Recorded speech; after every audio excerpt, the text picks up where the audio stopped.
Welcome back to the deep dive. Okay, so our mission is pretty simple. You give us the source material, your notes, articles, research, and we dig into it. We pull out the key insights, those moments that make you go, aha. Yeah. So you can get informed fast. Today we're diving into something uh, really fundamental, improving your English vocabulary, like significantly improving it. It often feels like this uphill battle, right? Just memorizing lists. But your sources suggest there's maybe a smarter way, a more intuitive path. Okay, let's unpack this. Yeah, and it really is fundamental. The sources call words the building blocks, which is true, but it's more than that. It's like having more words doesn't just mean you can speak more. It means you understand better, you can express finer points, you connect more deeply. It's about moving from just getting by to real fluency, real impact. Right, building bridges, not just laying bricks. So, what can you expect from this deep dive today? Well, we're going to look at some very specific tips from your sources, get into why they actually work, and maybe even try a couple out with some examples. Should be useful. Get ready to maybe rethink things a bit. Okay, so one of the big frustrations, and your source material hits this straight away, is how do you make new words actually stick? It's not just about trying harder, is it? No, not at all. That's a core insight here. Learning words totally on their own, it's just Yeah. really inefficient. Our brains, they don't really like isolated facts. They love connections, context. So when you learn a word in a sentence or as part of a story, you're giving your brain something to hook onto. It's not just a definition. It's part of a little narrative. Ah, okay, so it's like a word alone is just floating there, but in a sentence, it has a place to live. Exactly. Like a loose brick versus one cemented into a wall. Your brain can grab onto the structure.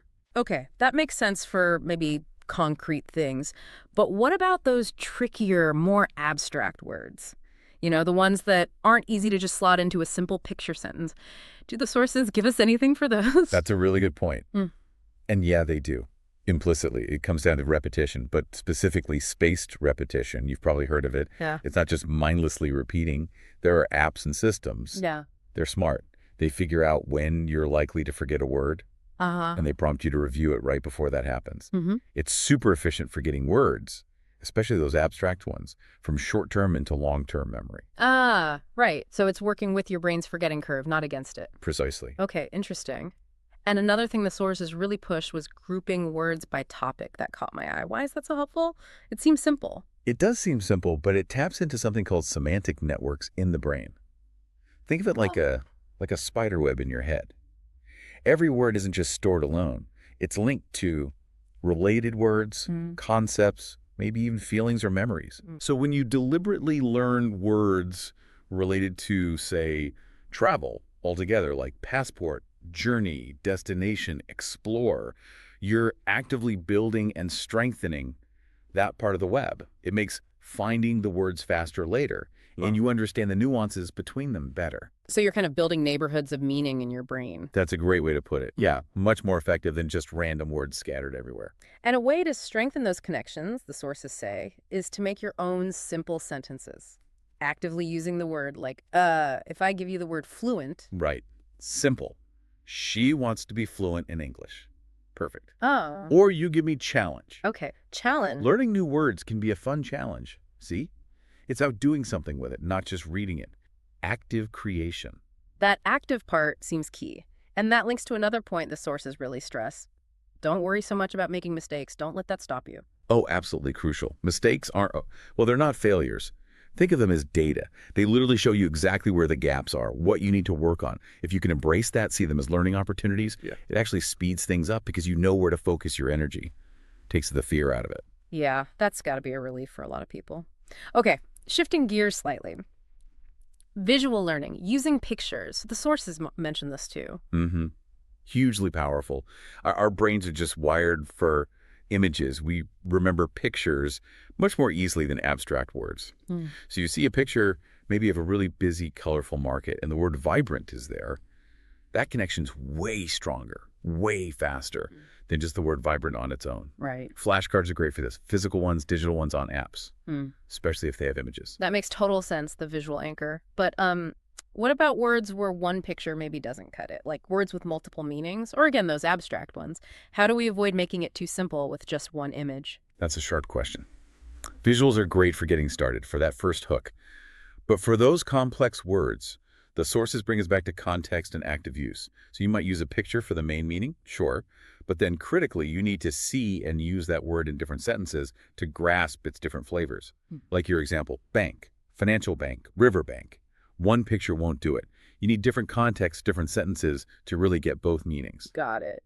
So visuals are a starting point, but context is king for the deeper understanding. Exactly. And beyond these kinds of structured techniques, the sources also really endorse just immersing yourself, listening and reading. Oh, totally invaluable. For listening, yeah, simple stuff. Podcasts, music, audiobooks in English.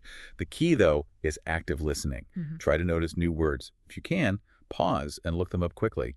Then try to use them, even just in your head. It's about engaging, not just, background noise. Right, not just letting it wash over you. Yeah. And for reading, the advice seems to be start easy. Yeah, definitely. Short stories, comics, even just English subtitles on videos or movies. Subtitles, that's a great tip. It really is. Yeah. Because you get the sound and the text right there in context. You can pause, look things up instantly if you need to, then keep going. It makes watching something you enjoy into a learning moment without feeling like heavy studying. Much less intimidating than jumping into, I don't know, Shakespeare. For sure.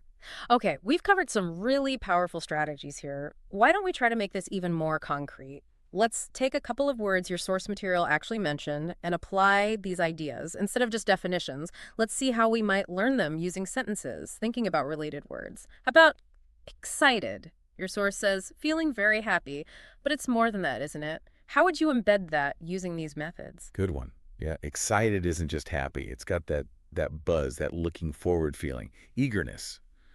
So a sentence. Maybe. I'm genuinely excited about the opportunity to deepen my English vocabulary. It captures that positive anticipation. Okay, yeah, I hear the eagerness there. And related words, what would you group it with in that semantic network? Maybe enthusiastic, definitely eager, anticipate, thrilled. Words that share that sort of forward-looking positive energy. Nice. Okay, what about kind? The source definition is simple. Nice and helpful. But kindness feels deeper. How would you capture that? Yeah, kind often implies more thought, doesn't it? Maybe some empathy. A Yes. deliberate choice to be good to someone. So sentence might be, she offered a kind word of encouragement when I was struggling with a new concept. It shows that active supportive aspect. Right. It's an action, not just a feeling. Exactly. And for grouping, you can link it with compassionate, maybe generous, thoughtful, considerate. Words that involve thinking about others.